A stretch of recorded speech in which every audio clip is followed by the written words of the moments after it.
The day my son told me to pay rent for my own house, the coffee went cold in my hand, and something older than fear woke up in me.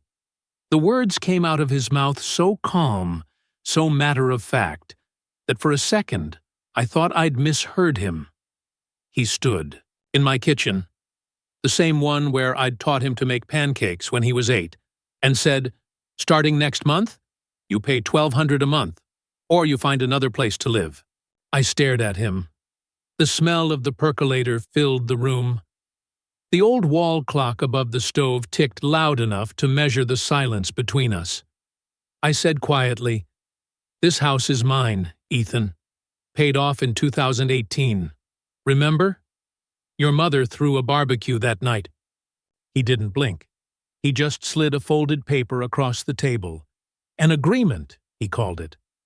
Before we continue, please subscribe to the channel and tell us where you're listening from. I opened that paper like a man checking a bill he knows isn't his. It had lines typed across the page. Rent, $200. Due, May 1st. Failure to comply may result in removal. I looked at him again. The same boy who once built blanket forts in this living room was now quoting landlord terms. My thumb brushed a brown coffee ring on the counter, and for some reason that small stain felt more real than he did. "You're serious?" I asked. "Dead serious," he said. "I manage this place now. You live here, you contribute." I told him I already did, that every receipt in my file cabinet proved it. Duke Energy, Kroger, the city taxes, the home insurance, all of it in my name. I even remembered the date on the mortgage satisfaction letter, April 12, 2018. The bank had mailed it in a plain white envelope. No congratulations, just 2 words that meant freedom. Paid in full. He shrugged. "Things change, Dad. I can't keep footing the bills." "Footing the bills?" I said. "That Duke Energy bill you saw on the counter, $238.41. I paid that last week.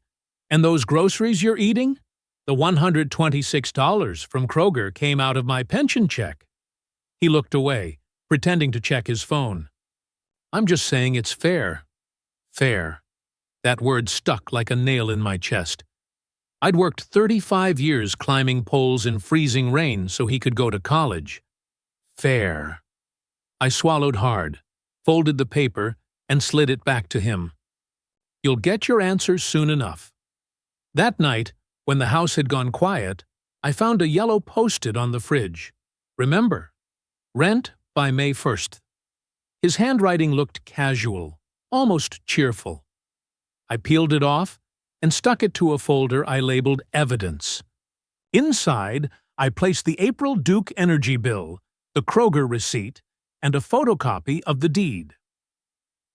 At 9:14 p.m., I pressed record on my old flip phone and said, "April 2nd, rent ultimatum." The oven timer dinged out of nowhere, probably just the clock resetting, but the sound felt like punctuation. I didn't yell. I didn't argue. I decided to document. My son didn't just demand rent. He asked me to carry my own eviction notice in my pocket. That's what it felt like the next morning when I reached for my keys and touched his agreement instead. The paper crinkled like a warning every time I moved. Cincinnati rain hammered the gutters, that steady Ohio drumbeat that makes the house feel smaller, closer. The percolator hissed, the wall clock ticked, and I stood in the kitchen wondering how the boy I raised to wipe his shoes at the door had learned to wipe his feet on me. I tried to do what men my age do when we're rattled. Keep a routine. I cracked 2 eggs. The shells split clean. A small mercy. I buttered the pan the way my wife taught me, tilting the skillet until the yellow sheen ran edge to edge. I set 2 plates out without thinking, and then put 1 back. That mistake landed harder than I expected. I ate standing up, staring at the magnet where our oldest photo still lives. Lake Cumberland, 1992. The year we swore the house would be our anchor, not an asset. By noon, the rain turned from steady to mean sheets whipping across the window over the sink. He didn't come down. I heard his shoes overhead, heel-to-toe pacing, a man practicing authority. I rinsed my plate and opened the drawer where I keep receipts. I don't know when I started saving them, maybe the year the ladder kicked out from under me, and I realized paper remembers things my body forgets. I spread them on the table the way a mechanic lays out tools. Duke Energy, Kroger, City Tax stubs, Allstate. One by one, I squared the corners with my thumb. It made me feel like the ground was plumb again. Late afternoon, my phone buzzed. A Venmo request. Rent, $200. No note, just the number. I stood there staring at it until the screen dimmed and the request slid into gray. He wanted me to approve my own humiliation with a tap. I set the phone face down and felt something tilt inside me. Not anger, not yet, but the wobble before a hard stop. I took the mortgage satisfaction letter from the folder and read it in a whisper, like prayer. Paid in full, dated April 12, 2018, stamped in blue across the top. I could still see the envelope on the old dining table, my wife's elbow, nudging mine, the way she smiled without teeth when she was really happy. We grilled that night. She burned the first set of burgers and laughed so hard we almost ordered pizza. We called it our Freedom Barbecue, and now my son wanted a monthly fee to breathe the air in the house we celebrated. Dusk came early. I pulled the Kroger receipt, 126/03, and underlined the date with a dull pencil. April worst. Paper doesn't care who's louder. Paper just sits there, waiting for the day it's read out loud in a room with wood walls and a tired judge. I didn't know if it would come to that, but the thought comforted me. Around 7 p.m., I called my daughter. She answered on the second ring. "Hey, Dad." Calm voice, always my lighthouse. I told her everything, the paper, the Post-it, the Venmo. I heard a chair scrape tile on her end and the click of a pen. "Okay," she said, "here's what we do. You keep breathing, and you keep every piece of paper. I'll make a shared folder. We scan it all. He wants to make this about money? Good. We'll count." I didn't realize I'd been holding my breath until she said, "Breathe." I took a slow one and felt the air land where it should. After we hung up, the house performed its nightly symphony. The dryer door opening, pausing and closing, the refrigerator hum settling into a lower note, the oven timer giving a single pointless ding as the minute rolled over to 9i. Domestic sounds that used to feel like proof of life now felt like proof of occupation. He was above me, and somehow that mattered. A man who thinks he owns the ground always chooses the higher step. I walked the perimeter like a foreman. Front door, scuffed where boots hit, lock smooth. Back door, paint chipped at the latch. I made a note to sand and touch up. Tool chest, not where I left it. He'd shifted it toward the garage door, close enough to claim, far enough to look innocent. I didn't move it back. I took a photo instead, angling the shot so the wall clock was visible. It read 9:18 p.m. Photos with clocks tell the truth in 2 languages. At the table again, I tried to remember when pride turned into paperwork. Maybe it always was. The property tax reminder lay there too. 1/1942. Dollars due May 15th. I traced the line with my fingertip. My pension is not a fortune, but it is honest. Every utility, every grocery run, every premium, I pay because that's what owning is. It's not the deed on the wall. It's the light that comes on when you flip the switch and the bill that arrives when you do. I didn't cry. I'm not built that way. But I did feel the kind of tired that sinks into your bones and turns your hands heavy. That's when I reached for the old flip phone again. I hit record and spoke steady into the little grill. April 5th, rain all day. He sent a Venmo request for $1,200 labeled rent. I declined. I am maintaining the home, utilities, taxes, insurance. I stopped, listened to the quiet, and realized I was filing a report for the future version of me who might need to remember with a judge in the room. Then I did a small, important thing. I opened a clean manila folder and wrote one word across the tab in block letters: Ledger. I slid the receipts in, squared them, and put the folder in the center of the table so I couldn't miss it in the morning. The act felt ceremonial, like drawing a line at the property boundary. If grief is the ocean, then this was the sandbar under my feet. I wasn't swimming yet, but I wasn't drowning either. I turned off the kitchen light, felt my way up the stairs, and passed his door without pausing. The house creaked the way old houses do when humidity sits in the joists. I didn't sleep much. Somewhere before dawn, I decided something that changed everything. I would stop reacting and start recording. In the morning, I'd take my papers into town. I'd ask questions with a pencil, not a voice raised in a hallway. If my son wanted me to pay for my own life, then I would itemize that life until the math set me free. By the time the rain stopped, I had already made up my mind. You can't outshout a bully who calls himself family. You outpaper him. On April 10th, I buttoned my denim jacket, grabbed my folder, and caught the Tabritza 17 bus to downtown Cincinnati. The air smelled like wet concrete and cigarette ash. I didn't bring anger with me. I brought proof. The Hamilton County Law Library sits behind a row of government buildings, quiet as a church. Inside, fluorescent lights hummed above stacks of books thick enough to hold entire lives.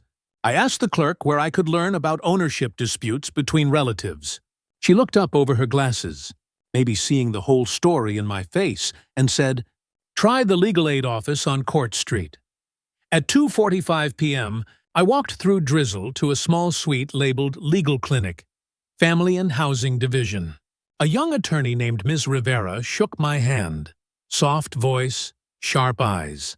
I laid the folder on her desk. Duke Energy bill, $238.41.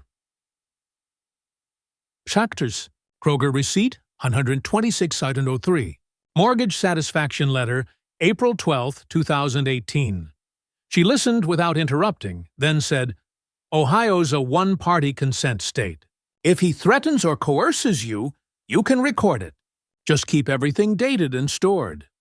She printed a sample letter on firm letterhead, reminding my son of my sole ownership and the penalties for harassment. When she slid it across the table, it felt heavier than paper. It felt like leverage. "Keep a daily log," she added. "Every word, every noise, every receipt. Think of it as your pension protecting itself." On the bus ride home, I stared out at the rain-slick streets. Each streetlight reflection looked like a second city, hiding under the first.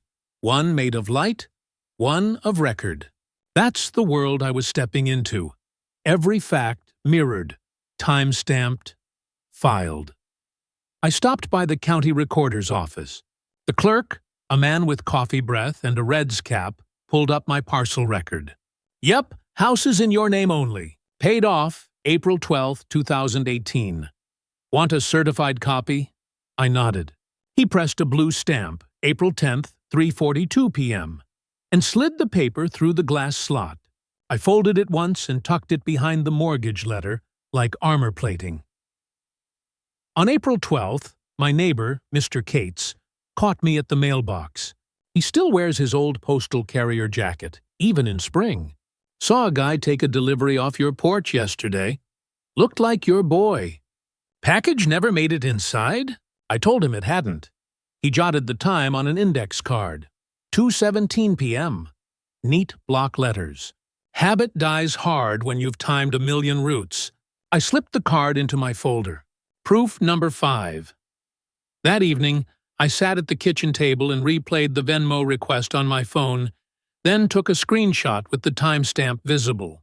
I added it to a new folder my daughter had created online. House, Legal, Dad. The upload bar crawled across the screen, slow but certain. Watching those blue pixels march felt like stacking bricks on a foundation. The next day, I stopped at Walgreens on Vine Street and bought a small spiral notebook for $3.29. On the first page, in thick black ink, I wrote, Ledger. Page 2 started, April 10th, spoke to clerk, obtained certified deed copy. April 12th, neighbor witnessed package removal.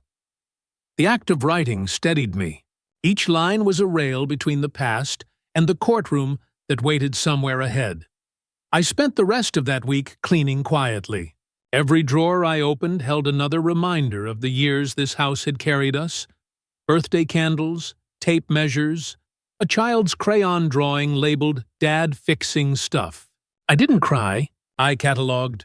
If he ever said, "You don't contribute," I wanted evidence that I'd built more than walls here. That night, I brewed a single cup of tea and set the attorney's letter beside my son's agreement. 2 papers on the same table. One false, one lawful. I read them both under the kitchen light and realized the difference between power and ownership. One is claimed, the other is proved. When I went to bed, I left the recorder's copy of the deed on the nightstand. Before switching off the lamp, I spoke quietly to no one. If he wants a fight, let it be written, not shouted. The plan was simple now. Invite his next mistake and let the paper witness it. By the time May 1st rolled around, I was ready. I didn't want revenge that screamed. I wanted one that documented. I woke up early that morning, brewed my coffee, and set my old Samsung phone face down on the table, recording. The red dot blinked like a heartbeat. I laid out everything like evidence in a quiet war. The Duke energy bill for $238.41, the mortgage satisfaction letter, and the typed agreement he'd given me weeks earlier. At 7:55 a.m., I heard his door open upstairs. His footsteps hit the hardwood, slow and deliberate. The way a man walks when he thinks he owns the floor beneath him. He came down, poured himself orange juice, and said without even looking at me, "So, rent's due today." I didn't move. I let the recorder hear everything first. "Here's what I pay," I said softly. "Utilities, taxes, insurance, groceries. This house is mine." He laughed. "No, Dad, it's my house now. You just live here." He leaned on the table, tapping his finger 3 times. Tap, tap, tap. The sound landed sharp in the recording. "Pay rent or get out," I wanted to yell, but instead I slid the mortgage satisfaction letter across the table like a poker card. Paid off. April 12th, 2018. That means this house belongs to me. He smirked, crumpled the corner of the letter, and walked off. I didn't chase him. I folded the paper flat again, turned off the recorder, and emailed the audio file to my daughter's shared folder titled House, Legal, Dad. The upload took nearly 2 minutes, but I watched until the progress bar hit 100%. That same afternoon, I took Ms. Rivera's attorney letter, the one reminding him of my ownership, and taped it neatly to his bedroom door with blue painter's tape. I even took a short video clip of the paper hanging there, the clock on the wall reading 6:41 p.m. By nightfall, the letter lay on the hallway floor, ripped in half. He'd stepped over it. Proof number 9. Later that evening, I got a text. "Clock's ticking." Just 3 words. No punctuation, no love left. I added it to the ledger in my notebook. May 1st, 7:55 a.m. Recorded verbal threat. Pay rent or get out. May 1st, 6:41 p.m. Video proof. Attorney letter posted. Later torn, May 1st, text message. Clock's ticking. Then, at 8:12 p.m., I took a photo of my desk. In the frame, the letter, the rent demand, and the wall clock in the background. I wasn't just living here anymore. I was building a timeline brick by brick. On May 2nd, I made a quick call to Allstate Insurance. "I'd like a printed declarations page, please," I said. "Mail it directly to my address. Named insured, myself only." The woman on the line said, "Got it. Mr. Turner, you'll have it by next week." I noted the call in my ledger. On May 3rd, I went to Meijer for basics: paper towels, detergent, and light bulbs. The total came to $84.77. I kept the receipt folded inside the ledger with the words "household maintenance" scribbled in pencil. A receipt might seem small, but every dollar was a sentence in the story I was building. That night, I called Ms. Rivera. "He's doubling down," I said. "Left another message. Keeps calling this his house." "Good," she said calmly. "Let him keep talking. Every word he says now is testimony later." I could hear typing in the background. She asked, "Still planning to rekey the locks?" "Yes, May 28th, I told her. "Perfect. Don't do it before then. Let the court see the escalation first." That night, the house felt like a chessboard. I stayed in the kitchen, writing down the move he'd just made, waiting for the next. Every sound mattered. The creak of his shoes across the hallway, the slam of his door, the soft buzz of my phone on the table. Before bed, I stood by the oven again. The timer light was glowing faintly for no reason, another ghost of domesticity. I tapped the button, resetting it to 0. "We're starting over," I whispered. Then I slid my mortgage letter, attorney letter, and audio transcript into a clear binder sleeve labeled "May Evidence." I closed it, laid it beside the ledger notebook, and exhaled slowly. He thought he was cornering me into paying him, but what he didn't realize was that he'd already paid. Every threat, every text, every crumpled paper, paid into a file that was becoming my strongest currency: proof. When I finally turned off the kitchen light, I glanced at the folder's label glowing faintly in the dark. For the first time since this all began, I wasn't afraid. I was ready. It didn't take long for him to raise the stakes. Control is like hunger. The more someone tastes it, the less they can stop eating. By the second week of May, the air in the house felt different. Even the silence had edges. On May 8th, I came downstairs and saw a new sheet of paper taped to the fridge, typed and bolded in all caps. "Notice of rent due. Failure to pay. Removal by 5/31. No letterhead. No signature line. Just arrogance in 14-point font." I stood there staring at it, then pulled out a red pen from the drawer and circled the words, "Removal by 5/31. I didn't touch the rest. When he walked by, he smirked. "Just keeping it official, Dad." "Good," I said, my voice steady. "Keep making it official." That same afternoon, I snapped a photo of the paper with my phone, the wall clock showing 2:12 p.m. in the corner, and texted it to Ms. Rivera. She replied within minutes. "Good. Print his threats. Every word counts." By now, the ledger in my spiral notebook had grown thick with pages, each line a breadcrumb leading toward a courtroom I hadn't even stepped into yet. On May 12th, I noticed my tool chest missing from its spot in the basement. It was sitting half-hidden in the garage, padlocked shut. He'd moved it. My own tools, bought over decades, out of reach. When I asked why, he said, "You can borrow them if you start contributing to the rent." I didn't argue. I just stared at him and said quietly, "You know, Ethan, I used those tools to build your first bike." He shrugged. Times change. I went to Walmart and bought a $9.99 notebook lock, small but symbolic. Then filmed a slow pan of the empty drawer where my socket set used to be. I made sure the clock was in frame. May 12th, 4:48 p.m. By May 15th, I had reached my breaking point. Not emotionally, but strategically. That morning, I took the $1,940 property tax payment and drove to City Hall.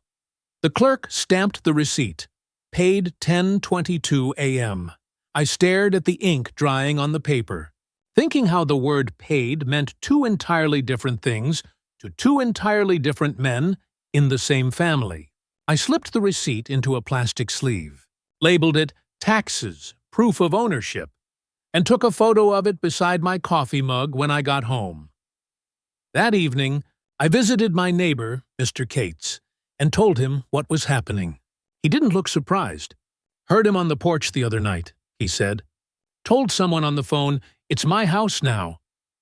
He looked at me and added, "You want me to write that down?" He took out one of his old postal index cards, wrote the date and time, May 11th, 5:30 p.m., and signed it. We both initialed it. That card went into the binder, too. By May 20th, my daughter drove down from Columbus. She brought her laptop, a portable scanner, and enough calm to fill the whole kitchen. Together, we went through the ledger line by line: utilities, taxes, insurance renewal due June 1st, locksmith scheduled for May 28th. The table looked like a command center. Folders stacked, binders labeled, receipts lined up like soldiers waiting to testify. She said, "Dad, you've got everything you need. You're building an iron wall." We baked lemon bars that night, from her mother's old recipe card. Same handwriting, still smudged with flour from decades ago. When the oven timer dinged, I flinched. For weeks, that sound had meant conflict. Now, it meant dessert. We both laughed, and for a moment, the house didn't feel haunted by his footsteps upstairs. But when she left for her hotel that night, the silence crept back in. I heard his door close upstairs, then a thud, the kind that says, "I'm still in control." I looked at the wall clock, 10:06 p.m. I opened my ledger and wrote, "Fear turning into patience. Next step, court filing." That was the night I understood something vital. He wasn't trying to win the house. He was trying to erase my place in it. The walls, the photographs, the small routines, all of it had become a stage where he played the landlord, and I was written out of my own story. But I had something he didn't. Proof, time, and a plan. When I turned off the lights, I whispered the same line I used to tell my crew back when I worked the lineman job in freezing rain. Let the storm finish itself. Because, when it did, I'd still be standing. The morning of May 24th arrived quiet, but the quiet didn't last. I'd barely finished my oatmeal when I heard the printer upstairs grinding out another page. The sound had become a warning bell. Every time that machine hummed, another line of his delusion was being typed into existence. That evening, I came back from taking the trash out and saw a new sheet slid under my bedroom door. The title read, "Rental Agreement Addendum." Beneath it, I counted two fresh absurdities: a $200 late fee and a mandatory room inspection scheduled for May 26th, 9 a.m. He'd even signed it at the bottom. Only his signature. No witness. I laughed once, a short sound that didn't feel like me. Then I took a photo with my phone, making sure the wall clock, 8:12 p.m., was visible behind the paper. I printed 2 copies, one for Ms. Rivera, one for my ledger binder. The next morning, I called her. "He's calling himself a landlord now," I said. "Perfect," she replied, calm as a surgeon. "He's hanging himself with his own paperwork. Keep the addendum. Don't confront him. Just record everything." The 25th passed with tension so thick I could almost hear it breathing. We didn't speak. The only sound was the creak of the floorboards and the muffled TV in his room. Around 10 p.m., I walked the perimeter of the house again. Locks secure, mailbox empty, lights off, like a soldier checking his post before dawn. When May 26th came, I woke up before the sun. I set my phone's recorder at 8:55 a.m. and waited in my room. I heard him coming down the hall, heavy footsteps, then a knock. Sharp, impatient. "Inspection," he said through the door. "Without consent or notice, you're not entering my room," I said. "I own this place now." he snapped. "You're trespassing in my house." That line, "trespassing in my house," landed like a golden key. It was the moment the mask came off, and the truth exposed itself in 4 perfect words. I repeated, calm and clear, "This is my home. Leave me be." He tried the handle, found it locked, muttered a curse, and stomped off. I waited a full minute, then stopped the recording. At noon, I was sitting in Ms. Rivera's office, the audio file playing softly through her laptop speakers. His voice echoed in the quiet, "You're trespassing in my house." She smiled for the first time since we met. "That's all we need." She began typing the petition for civil protection and a request for declaratory relief affirming my ownership. Each click of her keyboard felt like a nail closing a coffin. She attached my 2018 mortgage satisfaction letter, the deed copy, the property tax receipt, May 15th, utilities, texts, neighbor's affidavit, and the audio transcript. When the printer finished spitting out the final pages, she said, "Let's file it." We walked together to the Hamilton County Courthouse, our steps echoing under the rotunda. The clerk stamped the packet with a blue seal, May 26th, 1:37 p.m. It was official. The court would now decide what the truth already knew. Outside, the rain had started again, warm and slow. I took it as a sign. Proof had moved from my kitchen table to the courthouse archive. Unshakable, time-stamped, untouchable. When I got home, he was in the living room pretending to scroll his phone, but his eyes darted toward me. He must have felt it. The shift. I walked past him, opened my ledger, and wrote, May 26th, petition filed, hearing set for June 18th. Then, in the margin, I added, Patience now has a date. That night, I heard him pacing. He muttered things like lawyer and rights under his breath. The walls carried the vibrations like whispers of a storm gathering. At 9:47 p.m.,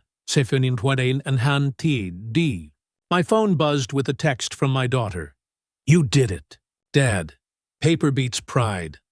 I sat at the kitchen table, the oven timer glowing again at 00:00, the way it does when it's waiting for a command. I pressed it once. The sound that followed wasn't a ding of warning anymore. It was a starting bell. I went to bed early, sleeping for the first time in weeks without my shoes on, knowing that my next sunrise had a courtroom waiting at the end of it. For months, he'd been writing his version of the story. But now, the narrative belonged to me. Every document, every photo, every line of dialogue had become a witness. The trap was no longer hidden. It was public. And in room 3B of the Hamilton County Courthouse, I would make sure his own words buried the lie he built.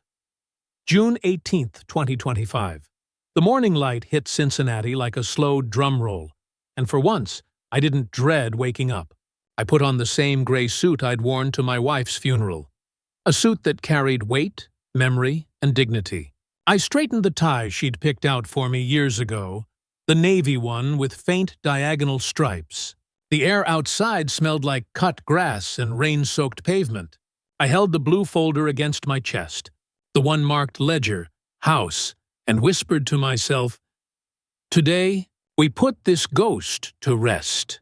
The Hamilton County Courthouse stood silent and heavy, its limestone pillars streaked from years of rain. I walked through the metal detector, nodded to the guard, and followed the signs to room 3B. Inside, the fluorescent lights hummed faintly. Rows of wooden benches faced the judge's bench, the air thick with the smell of old varnish and coffee. My son was already there.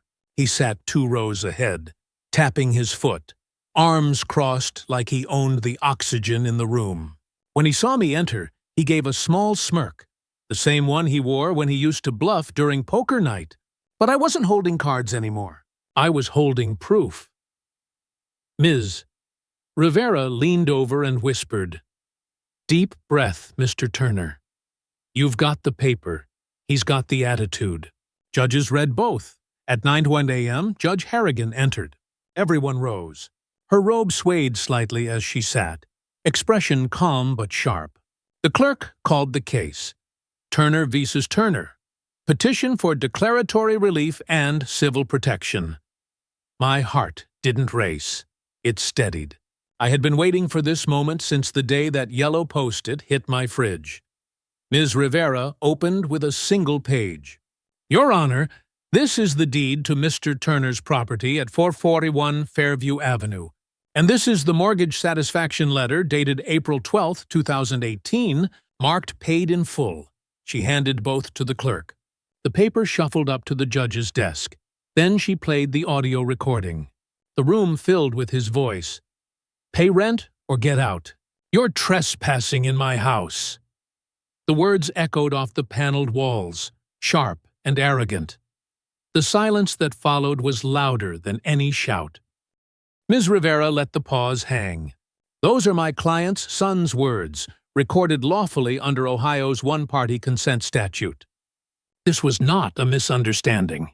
It was coercion, an attempt to extract money from a senior citizen in his own, fully paid home. The judge's pen stopped moving. She handed up the May 26th addendum, the fake rental agreement. Your Honor, she said, note that only the respondent signed this document, then attempted to enter my client's private bedroom under a claim of inspection. The judge's eyes lifted. Inspection? She asked. Ms. Rivera nodded. Yes, Your Honor, at 9:00 a.m., unannounced, recorded, after my client refused to pay money he did not owe. Then she stacked the property tax receipt, $119.42, May 15th, and the Allstate declaration page, each labeled, highlighted, dated. He pays everything, she said. Utilities, taxes, insurance. He keeps records of every cent. The respondent contributes nothing except intimidation. Next came Mr. Cates, my neighbor. He adjusted his postal carrier jacket like he was back on his route. He spoke clearly. I heard the son on May 11th, about 5:30 p.m., say, "It's my house now." I wrote it down. Habit. We postal workers log things. He smiled faintly. The judge smiled back. Then my son's attorney, a man I'd never seen before, all cufflinks and confidence, stood up. Your Honor, this is a family misunderstanding. My client was merely managing his father's household expenses. The term rent was used loosely. Judge Harrigan raised an eyebrow. Loosely? The lawyer nodded. Yes, Your Honor. My client meant, pay rent or get out, she interrupted. That's not loose. That's extortion. The courtroom exhaled a sound that wasn't quite laughter, but wasn't silence either. Even my son looked down. Ms. Rivera finished calmly, holding up the photo of the addendum with the wall clock visible behind it. Everything my client submitted is time-stamped, date-marked, and corroborated. What my client's son has is a story that changes every time he speaks. The judge sat back, fingers steepled. Then, in a voice that made the air still, she said, Mr. Turner, you cannot convert your father's paid-off home into a rental you control. You cannot demand payment for occupancy, nor threaten removal. She lifted the file slightly, then dropped it onto the desk with a soft thud. You crossed a line, and now you're crossing the courthouse threshold back out. Her ruling was short and final. She granted the civil protection order for 1 year. She affirmed sole ownership to me and ordered him to vacate within 7 days. Any interference, locks, mail, property, would bring sanctions and potential criminal referral. I didn't cheer. I just closed my eyes and let the words wash over me like sunlight through a storm cloud. As the gavel hit wood, I glanced at my son. His eyes darted around the room like he was searching for an exit that didn't exist. When the judge left, he turned to me and muttered, You really went this far, huh? I answered softly, No, Ethan. You did. We both stood there for a second, father and son, the space between us filled with years of unspoken disappointment. Then he turned away, pushing past the door without another word. Ms. Rivera packed her files neatly. "You did it," she said. "You didn't just win a case. You drew a boundary that can't be erased." I looked down at the folder in my hands. It was thicker now than when I started, heavy with proof, lighter with fear. Outside, the summer sun hit the courthouse steps, and for the first time in months, I felt gravity where it belonged, under my feet, not on my chest. I called my daughter as I reached the sidewalk. "It's over," I told her. "No," she said. "It's beginning." And she was right. Because justice doesn't end with the verdict. It starts with it.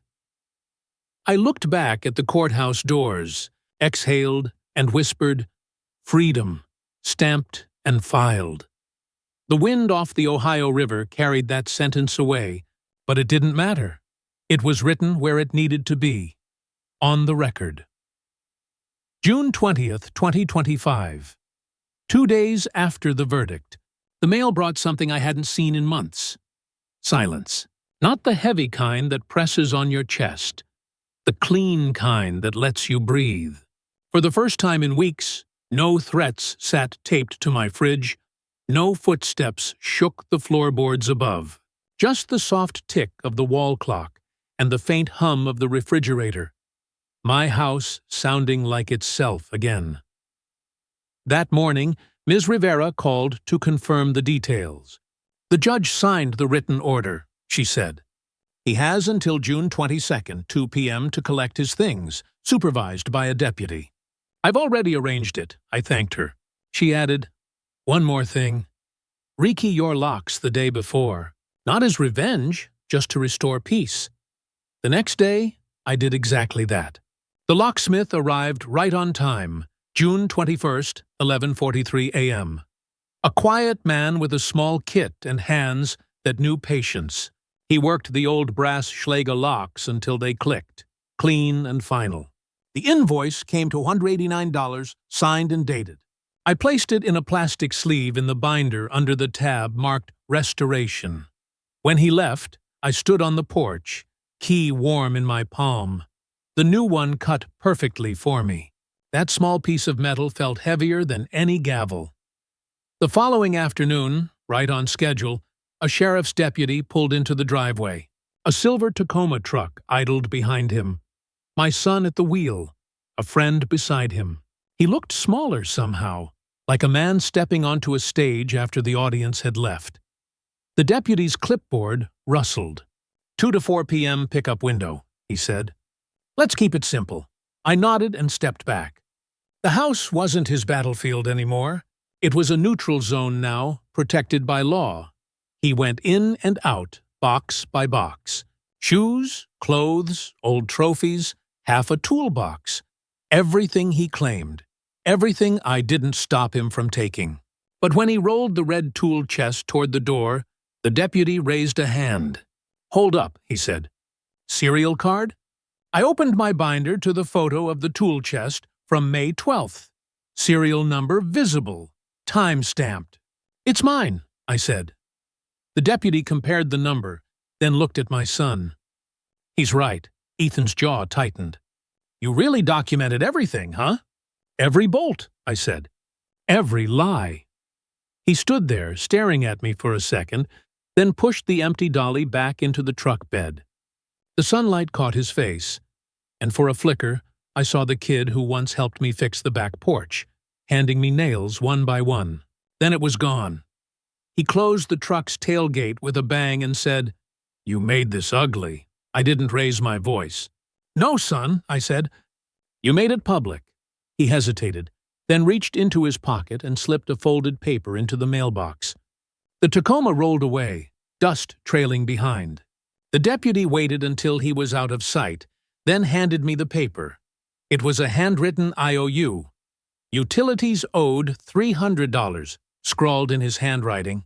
I read it, smiled without humor, and slipped it into a sleeve labeled Noise. After the deputy left, I went inside. The afternoon sun had shifted across the living room floor, lighting up the grooves of the old hardwood I'd refinished with my wife 20 years ago. I stood in that light a long time. Then, for no reason at all, I walked to the oven and set the timer to Orvisitits, Sitandrikrits. It beeped once. Soft, almost polite. I didn't stop it. That sound, which had haunted the last few months, now felt like punctuation at the end of a long, ugly sentence. The house exhaled with me. The tension that had lived in the drywall, the stairs, the locked drawers, all of it loosened. I made myself a small dinner. Reheated chili, cornbread, a beer. Simple, quiet food for a quiet night. The chair creaked the same way it always had, but now it was just furniture, not part of the battlefield anymore.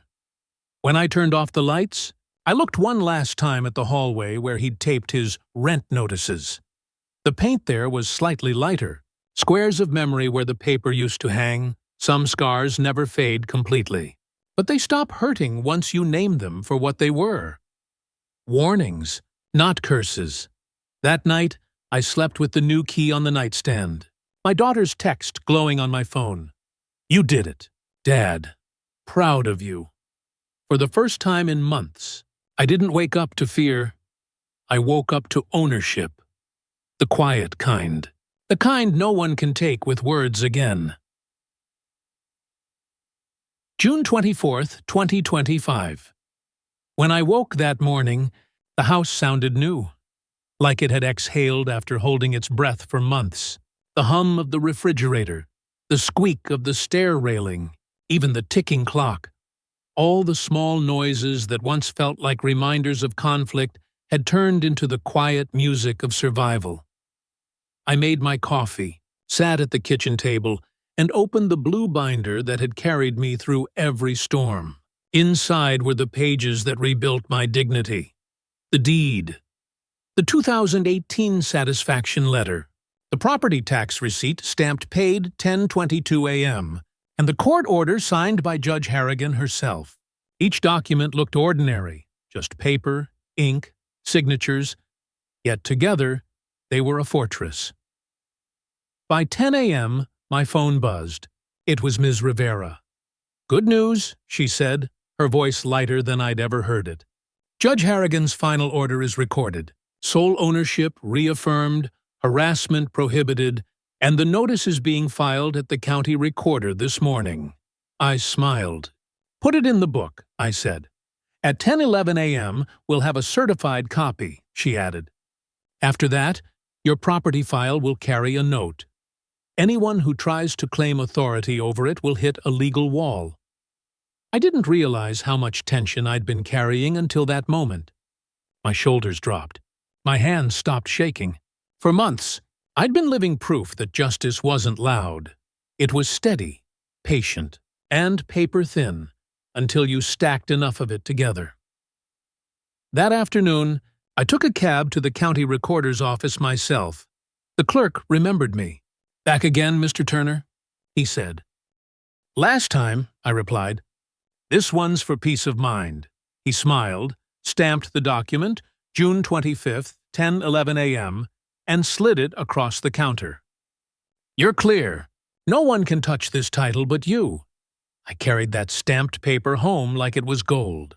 I placed it in a new folder labeled Final Decree and slid it into a small fireproof safe I'd bought the day before for $59.9 from Harbor Freight. The click of the latch sounded final. Then I started making calls. Duke Energy. Add a note to my account. No changes without in-person ID verification. Allstate Insurance. Written authorization required for any policy edits. Each call ended the same way. Calm, polite, permanent. My daughter came over that evening, 2 cups of coffee in hand.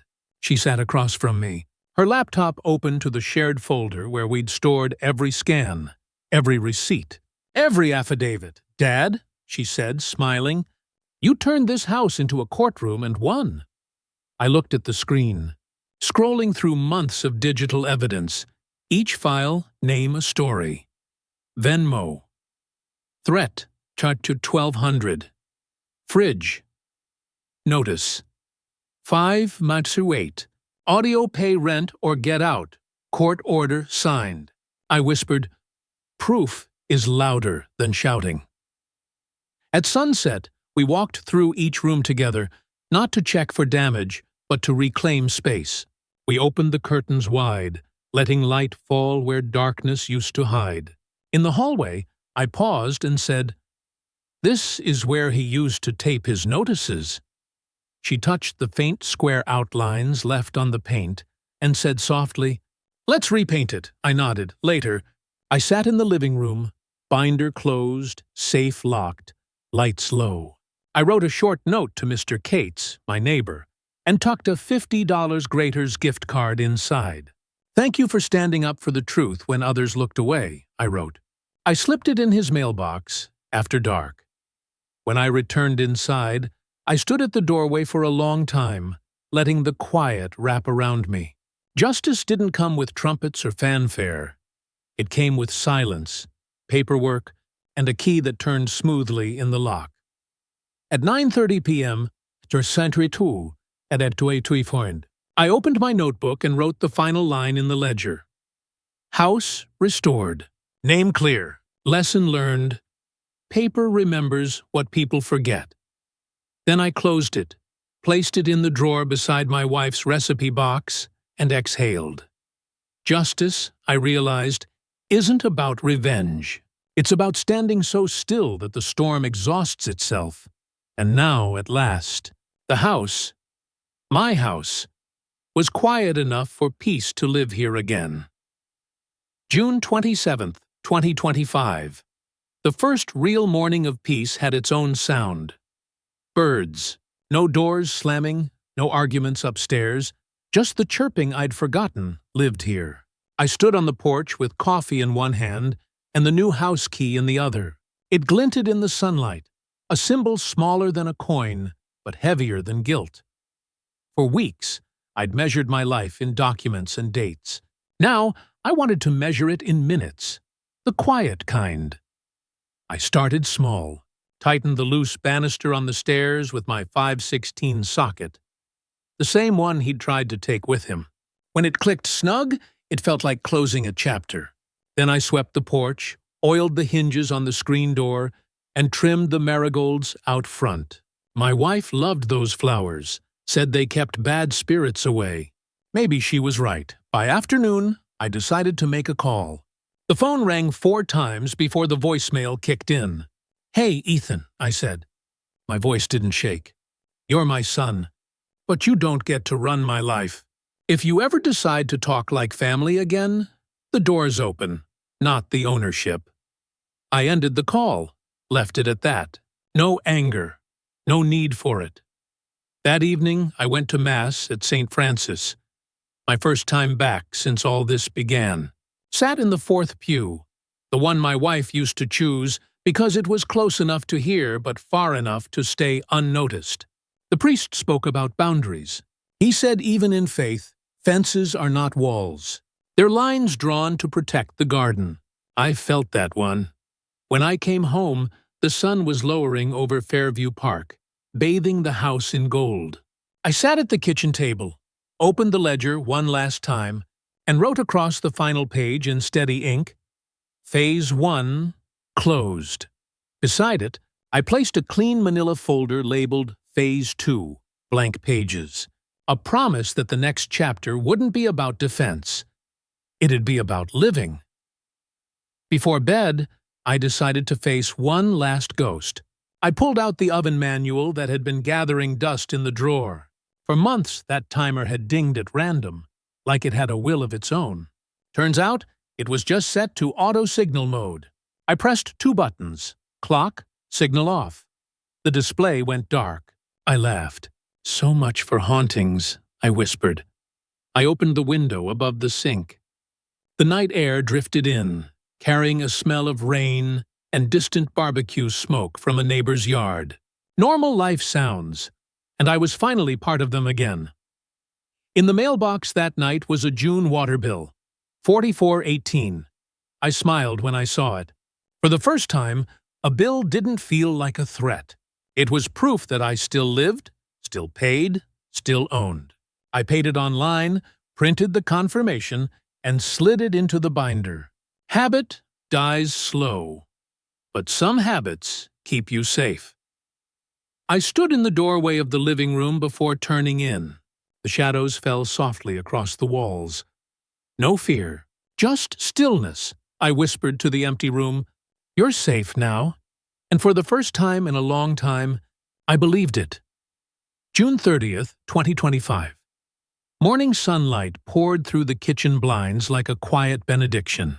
The air smelled faintly of coffee and marigolds, the same flowers that lined the porch, their petals catching the early breeze. I sat at the same table where this whole story began, but this time it wasn't cluttered with threats or receipts. Just one small stack of papers. The court order, the deed, and the 2018 satisfaction letter. 3 pieces of paper that had outlasted months of shouting, silence, and shame. I took a deep breath, turned on my camera, and hit record. The little red light blinked to life. My son told me to pay rent for my own house, I began. My voice came out calm even, so I paid attention instead. I smiled faintly. I want to tell you something, especially if you're my age, sitting somewhere tonight wondering how the people you raised turned into strangers. Keep your papers close. Keep your peace closer. The camera lens reflected the morning light off the court order's seal, and for a moment, it almost looked like gold. I lifted the document, letting it catch the light fully. This right here, I said softly, isn't revenge. It's record-keeping. The law doesn't punish love. It just protects what love built. I held up the property tax receipt and the locksmith invoice, both in their plastic sleeves. $200 here, $1,000 there. Small numbers that added up to my freedom. Proof doesn't need to shout. It just needs to exist. I leaned back and looked straight into the lens. If someone tries to turn love into a ledger, I said, don't scream. Document. Outside, the breeze lifted the marigolds along the porch rail. I let the silence linger, the kind that tells a story without a single word. Then I spoke the line I'd written weeks ago on the back of a Meijer bag, torn and taped to my fridge. You didn't lose me. You gave me away. The words came out steady, final, but not cruel. I thought about all the receipts, the recordings, the endless nights spent cataloging proof, just to defend what was already mine. It wasn't just about a house. It was about respect, about not letting someone rewrite the ending of your life while you were still living it. When I finished, I stopped the recording and saved the file under one word: home. Then I stepped outside. The porch boards creaked, familiar and forgiving. Across Fairview Park, the Ohio River shimmered like brushed steel. Kids were playing near the swings. A couple walked their dog along the fence line. Life had gone on all around me, quiet, patient, waiting for me to catch up. I sat on the porch step, folded the court order once, and tucked it into my shirt pocket. It didn't feel like armor anymore. It felt like closure. Behind me, the house stood still, not a battlefield, not an exhibit, just a home again. The kind of silence you earn, not inherit. The camera inside blinked its small red light one last time as it finished saving the file. I didn't need to review it. I knew exactly what it captured. A man reclaiming not just a house, but himself. And as I stood to go back inside, I whispered to the empty doorway, justice doesn't always knock. Sometimes it just moves back in. The oven was quiet. The key in my pocket was warm. And for the first time in a long time, peace had a forwarding address. Mine.